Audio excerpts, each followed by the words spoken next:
Hi, I'm Art Bergeron, and welcome to Bergeron Briefs. I do nothing but elder law. Bergeron Briefs is my chance to talk about a specific question that may affect you specifically as a senior. One of those questions is what to do about your healthcare proxy, getting it, making sure you have one, making sure you get it right, and figuring out what else you need to do. So I often talk about my friends Frank and Mary and their kids Peter, Paul, and Mary Jr. And when I'm talking about them, usually they are older. But in this case, I want to talk about the importance of a healthcare proxy to begin with, no matter what your age. Suppose that Frank and Mary are 50 and their kids are still fairly young, maybe in college. One of the things that they really want to think about regarding healthcare proxies is making sure their children have one when they go away to college. Why is that? Well, because if they're out of college and one of your kids has a healthcare problem, you're not going to be able to access their medical records if they're over 18. You're not going to be able to talk to the people there, the medical people there, if they're over 18. And you're not, unless there is a healthcare proxy. The healthcare proxy will give you the ability to have those conversations if they have a doctor who has determined, right, that they're not going to be able to make those kinds of, that they can't make healthcare decisions themselves because they had a problem. Remember, we're going to talk a little bit about the fact that, though, healthcare proxies do not necessarily cross state lines. Each state has its own rules regarding how a healthcare proxy gets executed, how it gets invoked, what the powers of the agent are. You're going to want to check those rules regarding the state in which your child is going if they're going out of state to college.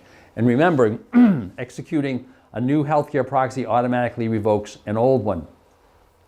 So whether you're Frank and Mary or the kids, though, there is always this possibility that for some period of time, you're going to need to have somebody making a medical decision for you. So what about your healthcare proxy if you're Frank and Mary and you're younger? Well, you want to make sure if you're incapacitated that there is somebody who can make a medical decision for you. Who should that be? If the kids are younger, you're probably going to name each other, your spouse, as your healthcare proxy agent. But the question is, if your kids are younger, who's going to be the backup? Is that going to be one of your siblings? Is that sibling going to be different depending on whether it's you, the husband, or you, the wife, right? Because you want to make sure that if there's an emergency, if there was a car accident, for example, there's a legitimate possibility that you were incapacitated and so is your spouse. So let me talk a little bit about the basics of healthcare proxies. As I mentioned earlier, they do not cross state lines. State rules may vary. Executing a new one always revokes an old one. So if you've done a healthcare proxy previously and then you go to the emergency room and the person in the emergency room says, oh, we just want you to execute this proxy while you're here in case there's a problem, and you execute that, technically that execution revoked your old healthcare proxy. So it would be better if instead you made sure that your doctor had your healthcare proxy and your doctor then emailed it to the hospital. You can have a valid one in different states. Because healthcare proxies don't cross state lines, to the extent that you are spending a lot of time in another state, suppose you're going to Florida for a long time in the winter and then coming back to Massachusetts in the summer, you may want to execute a separate Florida healthcare proxy. You may even want the agents to be different if you're in Florida, because you may have someone there whom you'd prefer to have as your emergency backup if something has happened to your spouse. In Massachusetts, to do a valid healthcare proxy, you need 2 witnesses. No notary is required. The only rule regarding witnesses is that the witness cannot actually be also your healthcare proxy agent. The spouse can be a witness, though, by the way. In order for the healthcare proxy to become invoked, that is to have an effect, your attending physician at that time, when you're in the hospital or whatever, has to declare in writing that you can't make a medical decision. At that point, the healthcare proxy takes effect, and the person you named can make all medical decisions for you. that will stop as soon as your attending physician, even if it's a different attending physician, declares that you're competent to make the decision. So it's in effect when your attending physician says you can't make a decision, it stays in effect until the attending physician says that you can make a decision. But if you disagree with the decision of your proxy, if you are awake and you're having a conversation with your doctor and your proxy, and the doctor makes a recommendation and your proxy says, yes, do the operation, or no, don't do the operation, and you disagree, your disagreement automatically revokes the healthcare proxy unless a court orders otherwise. I want to especially mention, that applies also to admission to nursing homes. Many folks are nervous about executing a healthcare proxy because they're afraid that, based on conversations they've had with friends and others, that that someone could, using that healthcare proxy, admit them to a nursing home even though they thought that was inappropriate. If that occurs, if a healthcare proxy has been invoked and your proxy agent says that you need to be in a nursing home, and you get to that nursing home and say, I don't want to be here, you're saying that revokes the healthcare proxy, and unless there is a court order.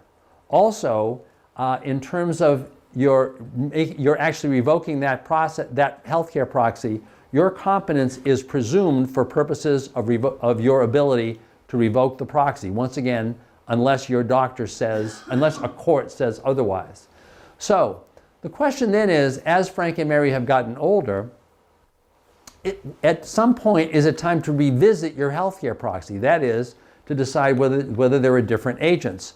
For example, now Frank and Mary are older and so are all of their children.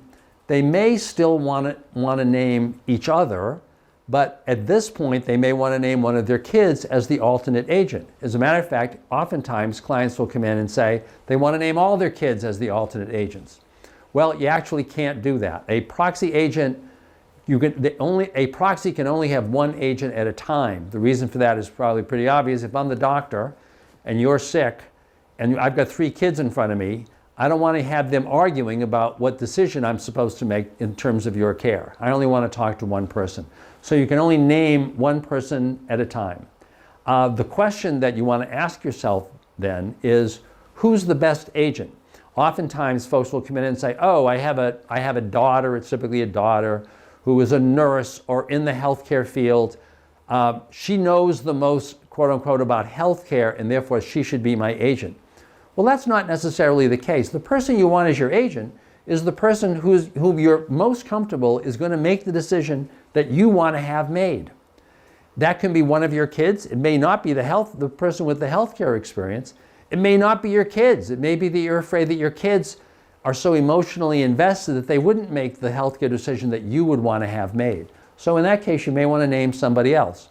As Frank and Mary have gotten older also, they really should be thinking about, and you should be thinking about if you're older, in the situation where the healthcare proxy is invoked and remains invoked for quite a while, what does the proxy agent really know the way that you feel about the kinds of treatments that you may be asked to undergo, about whether you would want those kinds of treatments, and about to the extent that you'd want what I'll call, serious or dramatic interventions or aggressive interventions in your life, depending on what the consequences are. So, you may want to think about and talk to your kids about how you feel about living with pain or dealing with ongoing nausea, and whether if you needed a treatment that might prolong your life but that might cause those consequences, you really want that treatment. You might want to talk to them about your mobility, your ability to get around, and how that affects how people may want to think about the treatment that you might want. Your ability to communicate with others. Your memory, short-term and long-term. Do you want there to be aggressive treatments to continue to be, so that you can continue to be alive, even if you can't remember anything, even if you don't recognize anyone? These were all legitimate questions. So that leads to the kind of broader question about kind of dealing with decline. When you get older, you want to be talking about or thinking about how you may be wanting to deal with decline and the nature of that decline, which is very different depending on what the decline is, what the cause of the decline is. For example, suppose you have cancer. You know, we all know somebody who has had cancer. You may have had cancer yourself. There are a set of issues dealing with cancer, but there are a number of things that are pretty constant no matter what the kind of cancer. Typically, there is minimal cognitive decline. There's physical problems with whatever part of the body your cancer is dealing with, but unless it's brain cancer, and even in the cases of brain cancer, the decline, the cognitive decline in most cases is fairly minimal. You're typically staying at home. You're not just living your life in the hospital when you're with cancer. You're going back and forth for chemotherapy and things, but you're not in the hospital all the time. Often there are a lot of issues dealing with pain and nausea, but you're probably going to be competent to talk about to your doctor and make the decisions regarding what kinds of treatments you want given those risks of pain and nausea. And you'll be able to decide whether those treatments are worth it. Typically, the healthcare proxy is invoked for short times when you're going through all of this.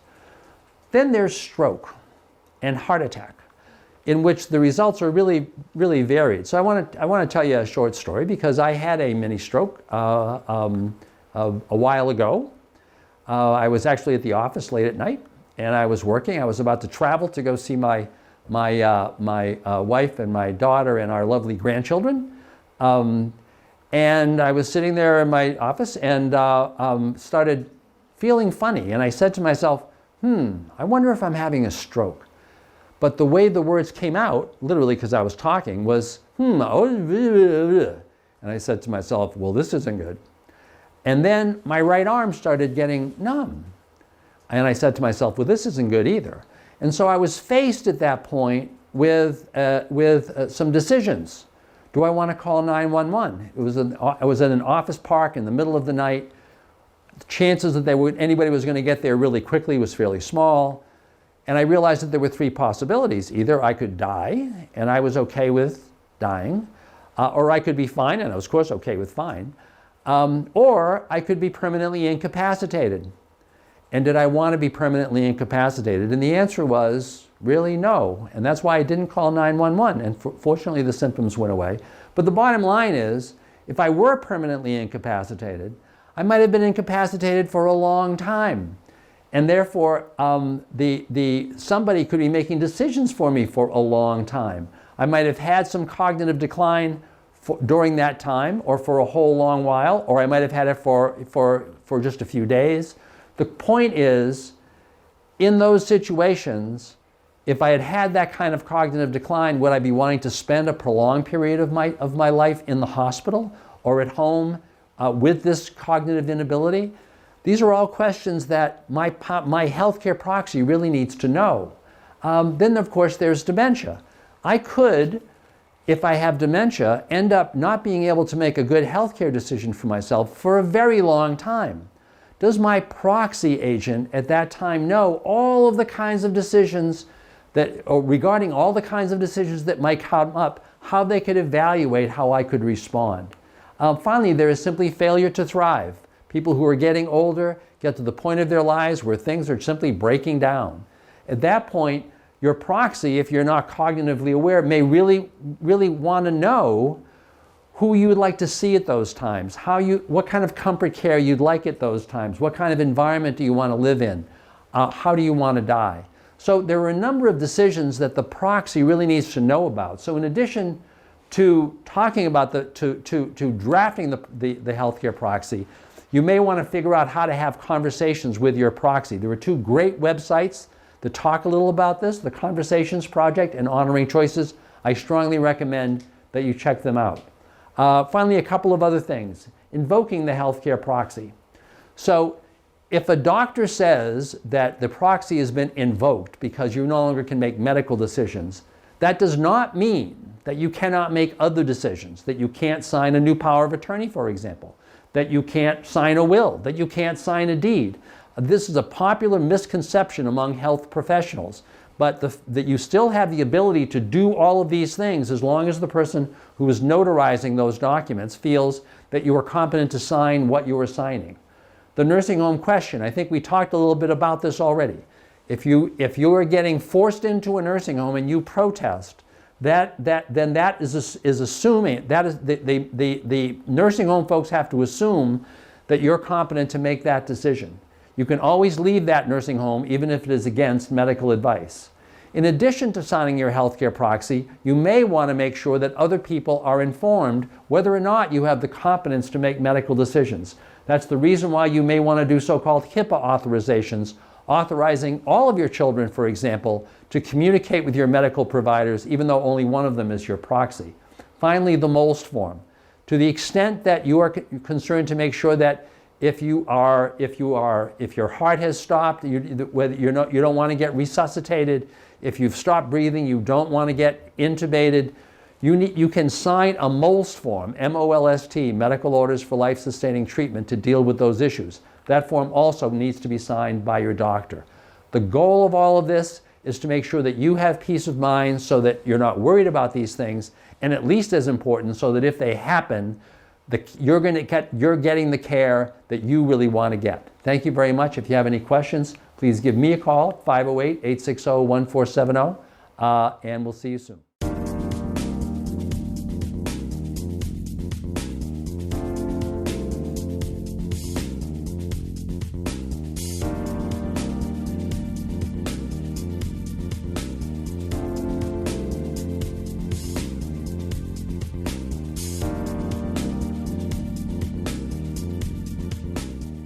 Welcome to Bergeron Briefs. This is my attempt to do a series of 15-minute deep dives into specific topics which are kind of the answers to the questions that I inevitably get regarding various things. This one is all about whether you need a revocable trust as opposed to an irrevocable trust. So I often get this question. People will come into my office, my friends Frank and Mary, whom you've all met, and their kids, Peter, Paul, and Mary Jr., and they'll say, well, I need a trust. And I'll say, well, why? Well, because all my friends have a trust. They told me I have to have a trust. Well, there were really kind of two kinds of trusts, revocable and irrevocable. I'm going to talk to you today about revocable trust because if you are Frank and Mary and you are still a couple, right? Or if you're single, it may be that this is a device that you really want to use, especially if you're not really old. So Frank and Mary have very simple goals in their life. They want to live in their house until they die. They want to be buried in the backyard. They want to leave all their assets eventually to their kids. And inevitably, they're telling me they want to avoid probate. Now, why is that? People will say, oh, I really want to avoid probate, but they're often not quite sure why. Well, let me tell you a little bit about probate, and then that'll give you a sense of why it is that you may want to avoid it. So first of all, probate isn't like this really terrible thing, right? And probate has a real point. The point of probate is to make sure that any assets that you die owning in your individual name will go to the right people, right? Now, inevitably, people will say, well, I have to have a will because otherwise it's all going to go to the state. Well, no. But the point is people worry about making sure the assets go to the right people. So the point of probate is to figure out who gets what, and everybody wants to do that. But the other point of probate is to get creditors paid, because if assets that you own in your own name at the time that you die go through probate, before they can be distributed to anybody, creditors have to get paid first.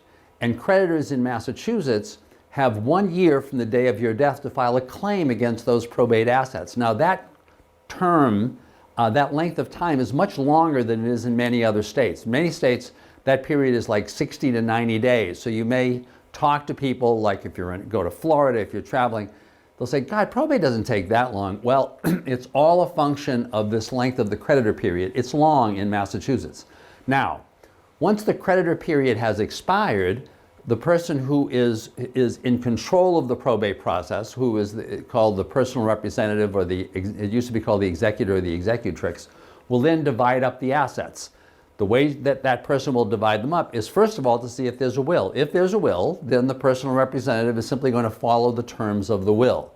By the way, and I get this regularly, having a will does not mean you're avoiding probate. Having a will simply means that at the end of the probate process, the assets are going to be divided up according to the terms of your will. If you don't have a will, then the assets get divided up according to the rules of intestacy. Now, those rules, if you're Frank and Mary and you've got 3 kids, Peter, Paul, and Mary Jr., may very well be the exact same rules that you would want to follow through your will. So it may be, and people are always amazed when I say this, that you don't need a will if you're okay with those rules and you're not bothered by going through probate. The rules of intestacy in Massachusetts are very simple. If you die leaving a spouse, the spouse gets everything. If you have no spouse, then assets get divided among the children. By the way, that's the rule unless this is a blended marriage, unless it's husband and wife and one spouse has kids by a marriage, the other spouse has kids by a marriage. In that case, those rules may differ. You want to talk to an attorney about that. The point, and by the way, if you have no children, then the assets go to your parents. If you have no parents, which typically you don't if you're older, right, then the assets get divided among your siblings. If one of your siblings has died, that share goes to the nieces and nephews. There's this whole system. And so once again, you may want to talk to a lawyer, see what would actually happen if you died with your assets, and then see if you want to modify that, and if you do, then you want a will. The point is, though, that before that happens, you have to go through the probate process. The process is that somebody, typically the person you've named as the personal representative in your will file this will with the probate court together with a petition, a long document that indicates, among other things, who the heirs would have been if there had been no will, because those people need to be notified because they're the most likely people to want to contest the will, right? So that you'll file that form. After some amount of time, typically depending on the county, if you're in many counties, this process takes about 2 months before the personal representative will get approved as the representative of the estate, and the will be accepted as the final will. In a few counties, which I won't name, the process is going to take longer just because of administrative backups. But the point is, at some point, someone's going to get appointed. And by the way, how long it takes to get them appointed is totally unrelated to this 1 year creditor period. Whether the person gets appointed a month after you die, or 5 months, or 6 or 7 months after you die, creditors still only have 1 year from the day of death to file a claim against the probate estate. Once that year is up, then the personal representative has the ability to make the distributions to the various beneficiaries that you've named, presumably in your will. Why avoid probate? Well, first and foremost, because of that delay. Oftentimes, what you would hope to achieve if you die is that things are as simple as possible and as easy as possible for your kids, so things will get divided up right away. Also, there are the legal costs. The costs of going through the process that I just described, if you're having a lawyer do it, dealing with the initial filing and getting you approved and dealing with creditor issues and doing the final distribution and doing an accounting to everybody, that's going to cost you about $5,000, unless there's a contest.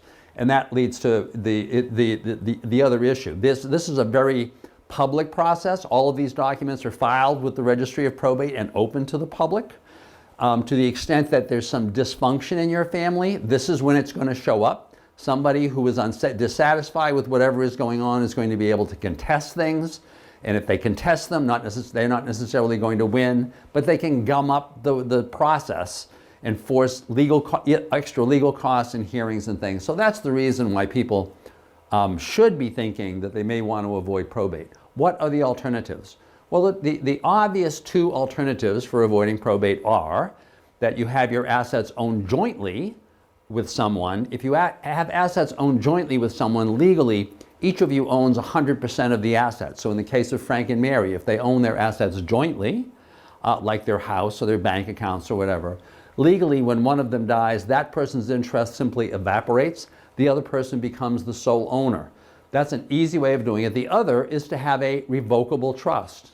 The revocable trust. What is, first of all, revocable? Revocable means that whatever you've put into the trust, you can always take back out of the trust, as opposed to an irrevocable trust. We'll talk about irrevocable trust in a later seminar when we're talking about asset protection for mass health and nursing home purposes. So revocable means whatever you put into it, you can always take back out of it. Typically, these trusts are also amendable, so that while Frank and Mary are alive, they can change the rules at any time. And typically, if one of them has died, the other one can continue to be able to change the rules at any time. In this case, Frank and Mary would be the trustees of the trust. They'd be co-trustees, and it would specify in the trust that if one of them died, the other one would become the sole trustee. So it is exactly the same as what they probably have right now, which Frank and Mary own the assets jointly. They own all their assets jointly. So instead, they hold these assets as the joint trustees of this trust. If one of them dies, the other one's in control. The only thing that changes is when the two of them have died, when the second person dies, instead of that person's asset then needing to go through the probate process, a successor trustee is named, typically right in the trust. It's typically one of the kids. At that point, that child can step in immediately, divide up all the assets. The advantages: no probate, immediate distribution, and also no creditors. That's important if you have some creditor problems, if you've got credit card debt, student loan debt, things like that. If assets are going through probate, the creditors that you have are going to be, if assets go through probate, the creditors you have will have a claim against the probate estate. No probate, no claim, which means your creditors get wiped out, which is sometimes handy. So in the case of Frank and Mary, let's just look. Frank and Mary own their house jointly. They have savings accounts jointly. Frank has an IRA, but he's named Mary as the death beneficiary. There's the stuff in the house, but nobody ever goes to probate regarding the stuff in the house, because no one cares after you've died who owned the desk or the chair or the dishes. You know, someone's going to do a yard sale and someone's going to buy those things and pay money in return for the dishes. They don't care that you can prove title to the dishes. The point is, those are the assets if Frank dies. Frank dies, there is no probate. Why? Many of the assets were owned jointly with Mary, so Frank's interest evaporated. Mary became the sole owner. Regarding the IRA, there was actually a death beneficiary named in the IRA, so that asset doesn't go through probate unless Frank forgot to name a death beneficiary. The car. The car used to be the most common cause of an inadvertent probate. These days, or I shouldn't say these days, a number of years ago, though, the legislature resolved this by passing a law by creating a law that said that if one spouse dies married, the other spouse is presumptively the joint owner of the car, so that the surviving spouse can simply go to the registry with a death certificate. The registry could ask you for a marriage certificate, but typically they don't. They just want you to fill in a form saying that you're married to so-and-so. And then they will change the title of the car into your name. The only issue with probate, therefore, would come if Mary died. If Frank died, all assets became Mary's, Mary then dies. In that case, there would be a need for probate. And in that case, if everything were in a revocable trust, all of the assets the new trustee would have total control of those assets and could move those assets at any time. So it's important to Mary in the case of Frank and Mary. It's very important to Peg. I always talk about Peg, Mary's sister Peg, who is single now, and she has a daughter Peggy, and she has a house worth $600,000. She has bank accounts; they're just in her name. She has an IRA, and it names Peggy as the death beneficiary, and she has a car. So what would happen if she died? Everything would need to go through probate, unless the assets were owned jointly. We talked about joint ownership. The question in Peg's case is going to be, though, is she comfortable having assets owned jointly, not like with a spouse, but with her daughter? Because if they're owned jointly, then they're owned jointly, and Peggy technically is 100% owner of these assets also, which means if she's got creditors, they can go after those assets. If she gets divorced, those assets are going to be part of Peggy's assets for purposes of figuring out the division. And she's got the ability to cash things out. She's got control. So if Peg wants things ultimately to go to Peggy, but doesn't want to lose that control, that's when she would create that revocable and amendable trust. She'd be in control. She'd be the trustee. She'd probably name Peggy as the successor trustee after she dies. This trust, grantor, these are all so-called grantor taxable trusts. So for tax purposes, Peg still owns the house. If Peg sells the house, she still gets her capital gains exclusion, When she dies, the tax basis of the property jumps to the date of death value, so Peggy won't end up paying a capital gains tax. This won't cover the car. To deal with the car, Peg would really need to tell Peggy, give Peggy a power of attorney, and then tell Peggy, look, if it looks like I'm going to die, go take my title and your power of attorney to the registry and transfer the car to your own name. And that way, it won't have to go through probate. So I know we covered a lot of stuff today. I just wanted to give you this sense of what a revocable trust is. By the way, you can pronounce it revocable or revocable. You actually look in the dictionary and you can do it either way. This trust can be very beneficial for single people, no matter what age, or for single people because you were married and then somebody died. So in the case of Frank and Mary, you may not need it. If you're Peg, you probably do if you want to avoid probate for the benefit of your kids. Thanks very much for watching. If you have any questions, please give me a call. My direct line is 508-860-1470. And we'll see you on the next Bergeron Briefs if you want to watch some more Bergeron Briefs. Thank you.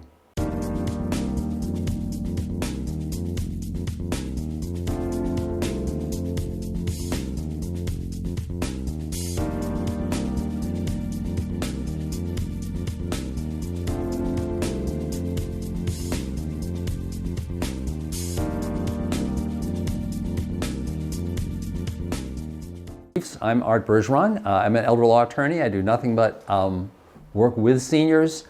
And Bergeron Briefs is really my attempt in a short time. I'm trying to structure these as 15-minute presentations to give you a deep dive on a specific issue that may really affect you. And one issue that affects every senior, actually everybody, is making sure that they have a power of attorney and a health care proxy. The two documents that I tell people are the only two truly indispensable documents that you need. I typically talk about my friends Frank and Mary and their kids, Peter, Paul, and Mary Jr., and I talk about elder law issues in that context. But I also want to include my friend Mary's sister Peg and her daughter Peggy. Peg is single, and therefore the issues that she faces are the issues that you may be facing if you are single, because you've always been single or because you are now widowed or divorced. So Frank and Mary, typically I talk about Frank and Mary and their kids when Frank and Mary are older. But what about Frank and Mary when they're 50 or younger and their kids are young? In that case, why should they have a power of attorney? Well, the answer is very simple, because no matter what age you are, there is a possibility that you're going to become incapacitated for some period of time. Chances are, if you're 50 or younger, you're not going to die, right? And certainly you're not going to die suddenly unless you die in a car accident. But there's certainly a possibility that you could get incapacitated in that car accident, or that you could be sick for a prolonged period of time. For any number of reasons, there may be a reason why you need somebody who is there who can handle your legal affairs, your financial affairs, who can act for you. That's what a power of attorney is. The durable power of attorney is a document through which you name somebody as your agent, the person who can act for you. I often talk about powers of attorney and people say, well, wait a minute, you're an attorney. Well, I have a special kind. I am an attorney at law, which means that I have specifically been authorized by the court system, by the Supreme Judicial Court, to be your agent in front of them, in front of a judge. A power of attorney in general, or an attorney in general, is simply an agent, a person who is acting on behalf of somebody else. So the durable power of attorney, the power of attorney that you would typically sign if you were signing one today, talking to your lawyer, is always valid. Is always valid. That's why it's called durable. It continues to be valid even if you do not have the mental capacity to revoke it. That's what durable really means. So it survives your incapacity. The question is, what do you need to know about that power of attorney? So let me just kind of start off by talking about it. The basics of a power of attorney. To have a valid power of attorney in Massachusetts, it needs to be in writing. No witnesses are necessary in Massachusetts. By the way, this rule varies according to state. It varies by state. So if you travel a lot to another state and do business there, if you have bank accounts in that state, if you own property, real estate in another state, it may be that the rules there will be different. So you may want to make sure that your power of attorney in Massachusetts complies with those rules, or even better, you may want to execute a separate power of attorney in that, that's in that state. In Massachusetts, notarization of the power of attorney is not necessary, except when your attorney is acting on your behalf to sign real estate documents like deeds and mortgages and things. However, once my daughter, who is now an attorney herself, was young, and she gave me a t-shirt that said, "The good lawyer knows the law, the great lawyer knows the judge." Now, in this case, the judge is not going to, of whether your power of attorney is valid, is not going to be a judge or a lawyer. It's going to be the person at the bank, because your spouse, or your more difficult, one of your children is going in saying, "I want to act on my parents' behalf," and the person at the bank is kind of looking at you funny, saying, "Well, no, is this really a valid power of attorney?" Oftentimes, if they see a notarization, they're going to think that the power of attorney is valid. If they don't see a notarization, they're going to assume that there's a problem. The same could happen with your insurance people, with your financial people, for your accounts at Fidelity or wherever. So you always want to have that power of attorney notarized. In the power of attorney, you want to specify whether there is an alternate. If you're Frank and Mary and you've got these kids are probably still pretty young, so you probably want to, or you will typically name each other as your agent, so that if one of you is incapacitated, the other one can act for you. As the backup, if your kids are too young, the question is, who is the alternate in that case? Would it be one of your siblings, right? If you're married, would each of you have a different alternate sibling? Because that's what you would feel most comfortable with. You want to kind of think that out, because the person acting as the power of attorney needs to be someone whom you really trust. Now, what are the powers that need to be in the power of attorney? Well, for that attorney to have any power to sign real estate documents on your behalf, the power to sign those documents has to specifically be in the power of attorney. Gifting. What about the power of attorney's ability to make gifts on your behalf? I'm going to talk a little bit later about gifting and the context in which that can be really important, especially as Frank and Mary get older. But in general, while there is no statute or case law that says that gifting has to be specified in the power of attorney in order for the power of attorney to have the power to make gifts on your behalf, I'm going to go back to my daughter's t-shirt.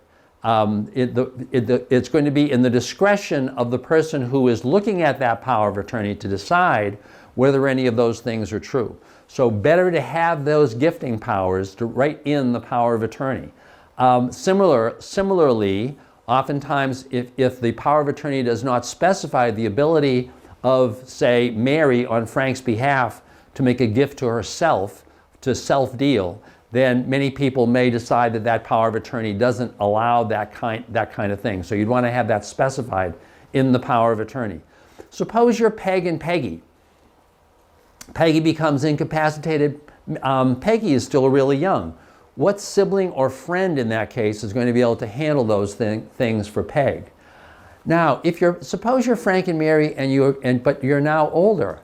The question then is, so is it time to change the power of attorney? Because now you're in a different situation. Frank and Mary are older, but also so are the kids. So you have a better sense of who they are and who could responsibly handle things for you. So once you get older, you may want to change the document. Among other things, you may want to change the alternate agents. You may be comfortable with the fact that if one of you, if you're married, is incapacitated, the other one should do it. But you may want to specify that one of the kids would be the alternate agent. In that case, you can actually name one or more of your children jointly and severally as the alternate agent. So you could say, for example, I want my agent to be my spouse. If my spouse can't do it, I want Peter, Paul, and Mary jointly and severally to be the alternates. Jointly and severally means that any one of them could handle things for you. So if the others aren't around, you'll always have somebody who is available. If the power of attorney said just jointly and not jointly and severally, that would mean that all three people would actually have to sign for you. I've never seen a situation where that ended up being a good idea. So the question is, are the kids joined in severally? And in the power of attorney, there will typically be a clause that says, if proceedings are taken regarding me, that I want to name my power of attorney agent as my guardian or conservator. This is especially important as you get older, to the extent that you want to make sure that if you're incapacitated for a long time and it gets determined that you are incapable of doing anything and that really you need a guardian or a conservator to take care of your affairs, the person you named in your power of attorney would then automatically get named as the guardian or conservator.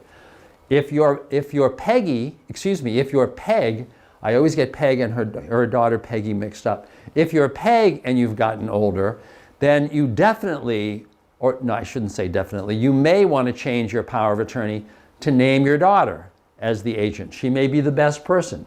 Or to name your daughter and somebody else jointly and severally.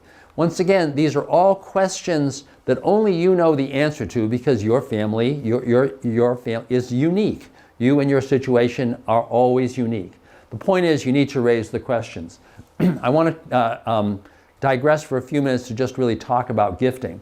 The reason why having the power to do gifting is so important in the power of attorney, it becomes important in a couple of contexts. One, say Frank has become incapacitated, needs nursing home care. We want to qualify Frank for Mass Health so that Mass Health will be paying the nursing home bills. Frank can qualify for Mass Health, or let's say that it's Mary, that Mary has gone into the nursing home and she needs to qualify. Mary can qualify for Mass Health as soon as she has less than $2,000. Frank can own the home no matter what the equity. Frank can have other cash or cash equivalent assets of up to $137,400, and Frank can have unlimited income. So in the situation where Mary were in the nursing home, I would always tell Frank, very simple, to qualify Mary for Mass Health, all you do, transfer all the assets to yourself. At that point, the house is safe to the extent, and all of the money is safe up to $137,400. To the extent that you have more money than that, go use that money to purchase an annuity. Frank can do all of those things at the last minute and immediately qualify for Mary, as long as there's a power of attorney. And as long as that power of attorney gives Frank the ability to transfer all of those assets to himself immediately. So it's crucial that that power of attorney be available in the event that either Frank or Mary is incapacitated. What about pre-death planning? Suppose the question is not that Mary is sick, but that Mary is going to die soon. What can be done in order to make sure that after Mary's death, there is no need to go through the probate process? Well, the key to that is to make sure that any assets that Mary owns in her own name are transferred out of her name before she dies. Now, it may be that that won't be an issue, because it may be that all of those assets are held by Frank and Mary jointly. But if any of those assets are not held by the two of them jointly, then there's going to be a real problem. What if Frank has died and now Mary is about to die? In that case, it's important to get those assets transferred out of her name before she dies, because otherwise there will be a probate. And if the assets are worth more than $1 million, there'll be a Massachusetts estate tax. If the assets are transferred prior to her death, however, then even if they're transferred the day before she dies, there will be no estate tax. So what about Peggy? Peggy's situation is the same as Mary's would be if Frank had died, or as Frank's would be if Mary had died. She may want to get those assets transferred so that she can avoid probate, so that she can reduce or eliminate the estate tax. And remember, I just want to mention here, contrary to popular myth, there is no gift tax. If these things are being gifted to Peggy at the last minute, Peg is not incurring a gift tax. Peggy is not incurring an income tax, because the receipt of the gift is not income. Finally, regarding the car, the most common cause of an inadvertent probate, in my experience, is the car. Why is that? Because if you die owning a car, the car has a title. The Registry of Motor Vehicles will not issue a new title to that car unless there is a probate of Peg's estate. That is true, by the way, even if Peg and Peggy owned the car jointly. While the general legal rule is that if an asset is owned jointly by two people, when one person dies, the other person becomes the sole owner, the Registry of Motor Vehicles does not recognize that and will require a probate in order to get a new title to the car in the event that Peg dies, even if Peggy is the joint owner of the car. So the answer to that is to make sure that Peggy takes the title to the car before Peg dies, takes her power of attorney, goes to the registry, and transfers the car into her own name. Finally, revoking the power of attorney. This could end up being important. It may be when you set up the power of attorney, you named your oldest child because you figured he's the most responsible one, he's the son, he's a son, the oldest son, he's in business. But what about if there's a problem? What about if there's a real problem with the older son, right? The question is, how do you change the power of attorney? Well, one problem is that by executing a new power of attorney, you have not automatically revoked the old one. So if you're going to change the power of attorney to name somebody else, you also have to do a document revoking the old power of attorney. You may want to, one other answer to all of that is that you may want to name folks jointly and severally to be your power of attorney. Finally, what about the case where you've named Peter as the power of attorney and the other kids are now trying to challenge it for various reasons that really aren't so great? Suppose they try to get somebody named as your guardian or conservator so that power of attorney can be revoked. The answer to that is to make sure that in your power of attorney, you've named the person you trust, Peter in this case, to be the guardian or conservator if that happens. So the bottom line to all of this is the goal of life is to have peace of mind, to sleep well at night. If you worry about any of these things, you should talk to your attorney about it. If you've got any further questions regarding any of this, you can always watch all of my Bergeron Briefs as well as all of my PowerPoints on our YouTube channel, Elder Law, Frank and Mary, or you can call me at 508-860-1470. Thank you very much.